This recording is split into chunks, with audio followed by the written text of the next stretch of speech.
you go. Good job, buddy. I was always interested in nature's underdogs. When I was a little kid, I did snakes and tadpoles, and when I worked at the zoo, I was the spider keeper. Bats was sort of a natural outgrowth of that. They're just fascinating animals. And I think I really got interested in them in college when I started taking animal diversity, and they were like, this is the second largest group of mammals, and look how cool they are. And that really kicked off my interest. So this is how they're housed in they're actually zippered dog crates. They eat a lot and they go to the bathroom a lot. So she is right up there. So you can see she's very dark. She's small. We want people to understand that bats are not evil or the harbinger of diseases. Let me just qualify that. So far, with North American bats that have been tested, nothing. There have been no positive hits for COVID. So there's a lot of imagery associated with bats where they appear to be like, you know, a 4-foot wingspan and giant canines and sometimes some flashing red eyes to top it all off. And that's not that. So every time he opens his mouth, you can hear the click. And that's coming through the bat detector.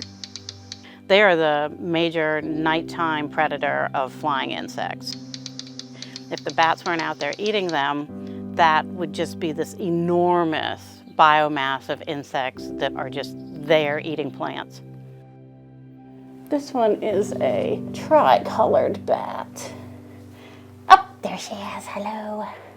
And they're called tricolors because their fur is supposedly banded in 3 different places. I can only ever see 2 of the bands. See how it's dark at the base and then gets lighter toward the tip. So she was supposed to be a releasable bat, but it turned out that she had sustained some damage to her tail and to one of her thumbs. She won't survive in the wild. I'm just gonna check under here. It would be unusual if anybody was under here, and they are not. So we're in the flight cage.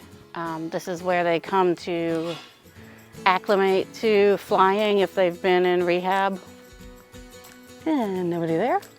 And there's actually insects that come in because we run a UV light, and then they can practice on their own.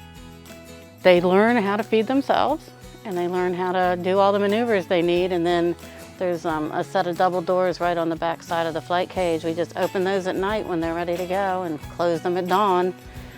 And our last release, which was just a few days ago, we had 18 leave the very first night that we opened the door. Always, the priority is release and get them back to the wild.